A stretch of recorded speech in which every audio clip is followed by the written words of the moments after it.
আজকে পর্যন্ত পঞ্চম সংশোধনীর স্ট্যাটাস কি? এটা অবৈধ। বিএনপি এসে এটাকে আবার বলবে যে হ্যাঁ এটা প্রয়োজন ছিল, এটা বৈধ। কিন্তু এই যে সংশোধনীর এই খেলাটা, আপনার কাছে পাওয়ার থাকলে আপনি সংশোধনী করবেন, আরেকজন এসে বলবে অবৈধ, আবার আরেকজন এসে সংবিধান ত্রয়োদশ সংশোধনী বাতিল করলো, আবার পঞ্চদশ সংশোধনী হয়েছে, আবার পঞ্চদশ সংশোধনীকে আপনি বাতিল করতেছেন। এই খেলাটা থেকে আমরা বেরোতে চাচ্ছি। এ কারণেই সংবিধানের মেজর রিফর্মের প্রশ্নে দয়া করে আমাদেরকে পার্লামেন্ট দেখায়েন না। আমরা বলছি যে টাইম ফ্রেমে সবাই একমত হয়েছে, ডিসেম্বর ফেব্রুয়ারি, যেই টাইম ফ্রেমে আমরা সবাই একমত হয়েছি ওই টাইম ফ্রেমে নির্বাচন করেন, কোনো আপত্তি নাই। কিন্তু নির্বাচিত সরকার গিয়ে সংস্কার করবে এইটা বলেন না আমাদেরকে। আপনারা বলেন যে আমরা সংস্কারের ভিত্তিতে পরবর্তী নির্বাচন করব। যে আপনাদের গণভোটে এত মজা লাগে, গণপরিষদে এত মজা লাগে, তো জাতীয় সংসদে আপনাদের অসুবিধা কোথায়? তো প্রশ্নটা উল্টো করে করি, জাতীয় সংসদ এত ভালো, গণপরিষদে সমস্যা কি?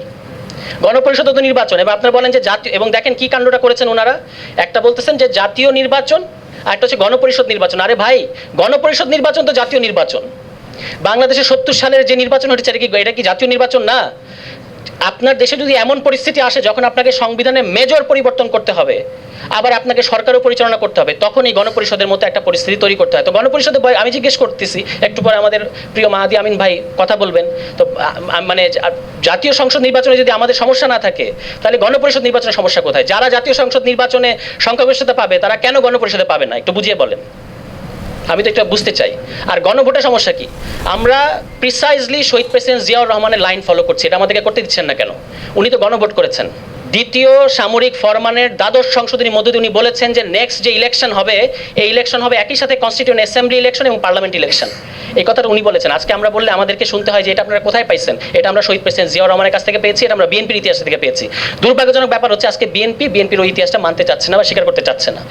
এখন আপনি আমাকে প্রশ্ন করতে পারেন যে ওই কথা যদি শহীদ প্রেসিডেন্ট জিয়াউর রহমান বলে থাকেন, ওটা কিন্তু একটা গ্যাজেটেড, ভাইরা ওটা একটা গ্যাজেটেড ফরমান, সুতরাং এটাকে আপনি অস্বীকার করতে পারবেন না, পার্ট অফ আওয়ার হিস্ট্রি।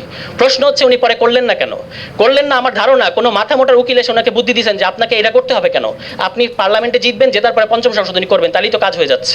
হ্যাঁ, কাজ হয়েছে, যতদিন উনি জীবিত ছিলেন কাজ হয়েছে। এবং দেখেন যখন বিএনপি পাওয়ারে নেয়, আওয়ামী লীগ এসে 2008 সালে কি বলছে? পঞ্চম সংশোধনী অবৈধ। আজকে পর্যন্ত পঞ্চম সংশোধনীর স্ট্যাটাস কি? এটা অবৈধ। বিএনপি এসে এটাকে আবার বলবে যে হ্যাঁ এটা প্রয়োজন ছিল, এটা বৈধ।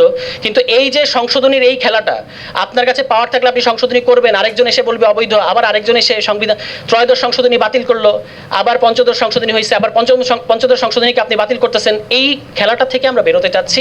এ কারণেই সংবিধানের মেজর রিফর্মের প্রশ্নে দয়া করে আমাদেরকে পার্লামেন্ট দেখায়েন না। আমরা বলছি যে টাইম ফ্রেমে সবাই একমত হয়েছে, ডিসেম্বর ফেব্রুয়ারি, যেই টাইম ফ্রেমে আমরা সবাই একমত হয়েছি ওই টাইম ফ্রেমে নির্বাচন করেন, কোনো আপত্তি নাই। কিন্তু নির্বাচিত সরকার গিয়ে সংস্কার করবে এইটা বলেন না আমাদেরকে।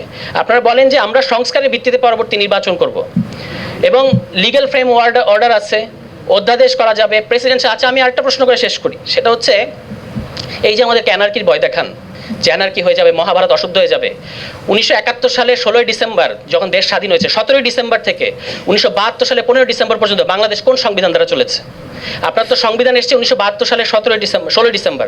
তো 1971, এই যে এক বছর, 1971 সালের 17 ডিসেম্বর থেকে 1972 সালে 15 ডিসেম্বর কোন সংবিধান দ্বারা বাংলাদেশ পরিচালিত হয়েছে? তখন কি হয়েছে? কিছুই হয়নি। রাষ্ট্রপতি পদত্যাগ চাইলে আপনারা বলেন স্পিকার কি আছে? দয়া করে এগুলো বলেন না। মোশতাক সাহেব কিন্তু কোনো স্পিকারের কাছে পদত্যাগ করেন নাই, আইয়ুব কোনো স্পিকারের কাছে পদত্যাগ করেন নাই, কিন্তু মোশতাক সাহেবের ওই সময় সংবিধান কিন্তু বহাল ছিল, তবু স্পিকারের কাছে পদত্যাগ করেন নাই, তিনি বিচারপতি সায়েমের কাছে পদত্যাগ করেছেন। ফলে যদি আমরা একমত হতে পারি, এই স্পিকার কিংবা নেক্সট পার্লামেন্ট এগুলো কোনো ইস্যু না। তো আমি এই বলে যেটা বলতে চাইবো, আমি যেটা ডকুমেন্ট যেটা দেখতে পেয়েছি অলরেডি সনদের মধ্যে, এখানে কিন্তু মারাত্মক গোজামিল আছে, এবং জনগণের অভিপ্রায়ের নামে যে 106 কনস্টিটিউশন 106, মানে আপনি শেখ হাসিনার রাষ্ট্রপতির কাছে, শেখ হাসিনার প্রধান বিচারপতির কাছে রেফারেন্স পাঠাচ্ছে যে গণ অভ্যুত্থানের পরে এই সরকার গঠন করা যাবে কিনা। এইটা তো এর চেয়ে আমাদেরকে বলেন যে আমাদেরকে বিষ দেন, আমরা বিষ খেয়ে মারা যাই। আর শেখ হাসিনার রাষ্ট্রপতি, শেখ হাসিনার প্রধান বিচারপতির কাছে রেফারেন্স পাঠাচ্ছে। এই বাংলাদেশে আমরা আছি। সবাইকে ধন্যবাদ।